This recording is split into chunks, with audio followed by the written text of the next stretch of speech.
একটা পাখির পেটের ভেতরে কোনো দানা পানি নাই, কিন্তু আল্লাহর উপর তাওয়াক্কুল করে পাখিগুলো যখন বের হয়ে যায়, বিকেল বেলা পেট ভর্তি করে ওদর ভর্তি করে আবার পাখির নিরে পাখিগুলোরে ফিরিয়ে দেয় কে?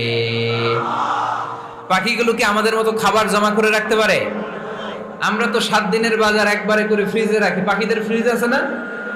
আছে। আমাদের অতিরিক্ত টাকা হলে আমরা ব্যাংকে ব্যালেন্স করে রাখতে পারি, অ্যাকাউন্ট করে রাখতে পারি। পাখিরাও তো অ্যাকাউন্ট করে রাখে না? না, প্রতিদিন না খেয়ে বের হয়। কালকে ওই পাখিটা কি খাবে, কোন জায়গা থেকে তার রিজিকের ব্যবস্থা হবে আল্লাহ ছাড়া কেউ জানে। এটার নাম তাওয়াক্কুল। এটার নাম কি?